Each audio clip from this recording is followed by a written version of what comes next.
Thank you. I'm joined by Jon Newhard, CEO of Yunex Traffic. Yunex Traffic, for those who don't know, is a carve-out of the Siemens Corporation.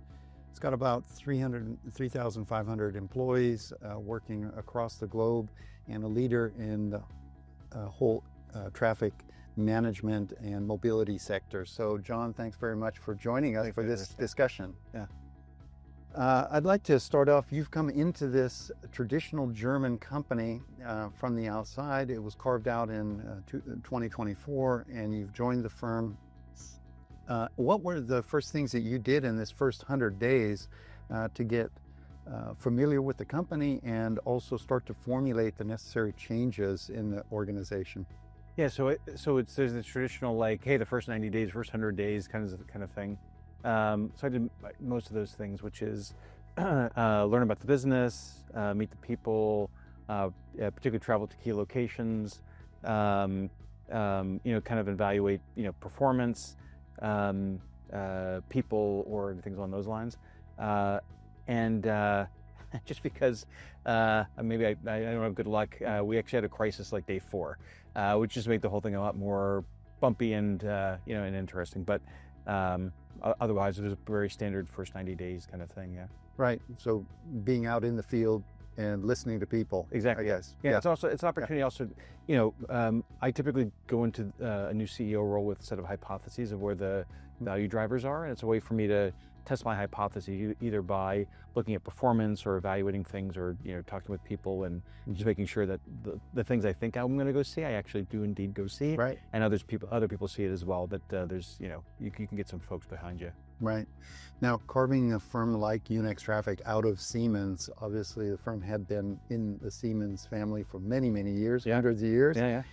And one of the things that you came up with after looking at the firm was that the operating model would need to change. What led you to that conclusion about the operating model that you found of the company coming out of Siemens? Yeah, so I actually, it was one of my hypotheses going in that the operating model should change. And part of it was, and maybe there's a standard, you probably see this more often than I do, but in a corporate carve-out, you basically cut along the lines and go, this used to be a business unit or division, whatever, now it's a company. And I understand how that happens and sort of why that happens and typical spin-off stuff. But if you were going to start an organization from scratch, even if it had a 100-year history, you would not organize it the way that was organized under Siemens. So I knew that, like, I don't think that's a genius thing on my part. Mm-hmm. So I knew it needed to go change. But I also knew that, like, I didn't necessarily have the expertise. Like, I knew what had to be done. I didn't necessarily know how to go do it. And that's where it became a little more challenging, yeah. Mm-hmm. And in this case, you then engaged external advisors in that process. And what was the reason otherwise for engaging an external advisor in that process of coming up with and implementing a new operating model? So two things. Philosophically, I want to be transparent with my private equity partners. And part of it is, hey, these are the things I understand and I'm going to go do, just to keep you informed and so you have governance and you know what's going on. You can talk to your LPs. And then there's a bunch of things where it's like, look, I know I need to go do things and I need help, right? And so I'll engage the private equity. If I have a good private equity firm where there's some back and forth, if they've got resources and they've got expertise, they've probably seen this problem lots of times and I've seen it once.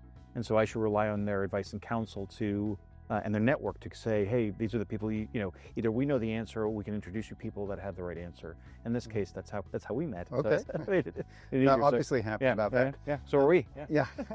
And in the operating model change that actually came out, could you describe what the major elements of that change were from the Siemens structures and processes to what you now have? Yeah, so there was there's a couple of elements behind it. So one was efficiency, right? So we needed to get leaner. And again, another piece of the hypothesis was big corporates are not as lean as private equity run companies. I'm used to running the latter and not the former. So I knew that we had, effectively fat to go lose. I had a hypothesis of where some of that fat was. I needed to validate that, and if we could find others, which again, thank you for that too, both those pieces. The second thing was we were trying to be more closer to customers. And in particular, one of the things I'd noticed early on was, and our customers would say something, and by the time it got to the people that are creating the products, even if they were, local products, there was this kind of whisper down the alley effect, or telephone, however you want to think about that. And if we could push that decision making down, we could be even tighter with what it is that we're building. And there's some cultural aspects around that too, which is with Siemens heritage, it's like very good engineering, sometimes too much engineering, and it's hard to use. And if we could tighten that loop, we would do a better job, I thought. And then the other piece of it was there was just a lot where decisions were made, I don't think were appropriate. So that the product one is one, but even some of the commercial decisions, like we're in 30 countries, directly in another 7. If I'm making every decision, that's a terrible outcome. Like I'm a flawed human being, and I'm one person. Like that just doesn't work. And so part of it was like, in what level of authority should we be able to take decisions? Oh, and also, and then that also begs the question of, and based on how we organized, what do we need in each of those seats, so we could go find the right people, which is also a non-trivial problem. Right. And in this process, what role did Humatica play in that process with your management team of defining what this future operating model and also implementing it? So I think a few things. One is actually, I give you guys a lot of credit for really listening.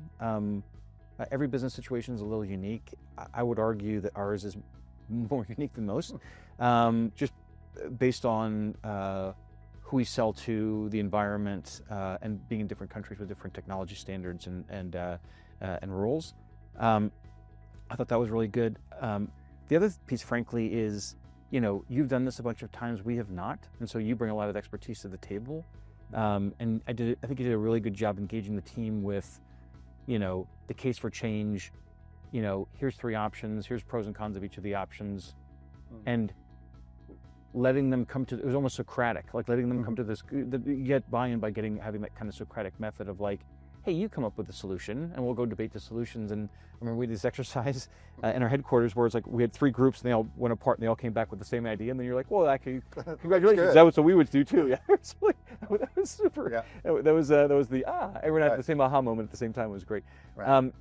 No, I think that's and a lot of that is also the and how to communicate and how to because part of this is you can go create organizational structures and create little charts, but that's just not that's not what organization transformation is all about, as you know. It's also and who gets to make decisions and who has to be informed, right? And what level of authority people have as well, and how do you communicate and how do you have a cadence for running the business? And that was we got that all your advice and counsel on all those aspects, which was super helpful. Great. Now, out of the changes that have been made, significant, what kind of benefits have you realized so far out of these changes? Yeah, so a fair bit. One is we're getting a whole lot more efficient on the product side of things. Our net promoter scores are up, so we were never bad with net promoter scores. We did before this exercise we were at 22. Now we're at 37. Right, that's typically 20 to 30. You're pretty good. 37, look, we'll aim for higher, of course, because you should be ambitious for the business. But that's a pretty good outcome. I also feel, and part of this was, we had some good people in the business to start with. We also, for my direct reports, half of them are new, whether they're external hires or people that we found in the business that kind of, were really up for the transformational change we need to make. And I think because we defined those roles really well and had a good process around, what is good like as it relates to that role, found good people there. That's also, so part of it is like, I also attribute a number of the problems we didn't have that you would normally have to that organization, and also finding the right people. And then the last piece, which is, I sort of thought those first pieces would happen. The last piece was more of a pleasant surprise, is I've had more bandwidth as a result of the whole thing, right? And so I actually realize I can now go dive back into problems that I thought I wouldn't have the time for, because based on the organization, having the right people there, having the right decision-making structures, having the right cadence for the business, particularly things like the product board that we discussed, I just had more time. And that's a sadly scarce resource for a CEO. Yeah. Sure. Each of them are in that same situation. And the financial benefits, have those started to feed through? Yeah, no, absolutely. No, that's significantly so. If you look at trailing 12, when I got at Yunex Traffic and where we are, we haven't finished our fiscal year, but we're probably 90% higher, so almost a 2x in a 18-month period of time. So fantastic. There's worse outcomes. Yeah. So, yeah. Yeah, congratulations. Now, in this process, which you've gone through in defining and implementing a new operating model, any advice for other CEOs that are coming up to these kinds of situations where they're inheriting an organization and they know that something's got to change in the organization to be able to execute the plan? Lessons learned through this process, Jon? Maybe three. One is being able to make the case for change. So otherwise, it's sort of like setting the table for the process. The second thing is, and this goes beyond even the looking at a new target operating model, is my general recommendation just for leadership generally is be really honest with yourself about what you're good at and what you're not good at. And if you're not good at, find help, right? That help, in a generic sense, that help is sometimes like organizational help, like I'm not good at this thing, I'm gonna go hire someone who's good at that thing, so I have a business partner to go do that. In this case, this was more of a, we needed a whole lot of like very specific good expertise, and it's like, well, I'm glad we found each other. And then the last piece is around the communication. I think I would rate us pretty highly on the first two. I think on the last one, if I'm super honest, we did some really good communication. We have stakeholders. We're a German company. We've got a workers' council and things along those lines. I think we would have done even more on the communication side if I had a do-over to it, and mainly for some of those stakeholders about wrapping their heads around, kind of what this all means, and we could have leaned into some changes in Germany a little bit faster. Yeah. Okay. Well, Jon, thanks so much for taking this time with us. I would like to congratulate you not only on this change process, also the ITS award that you just recently won in Atlanta. That's fantastic. And we wish you great success now with the next steps in the growth of Yunex Traffic. Thank you. Appreciate it, Andros.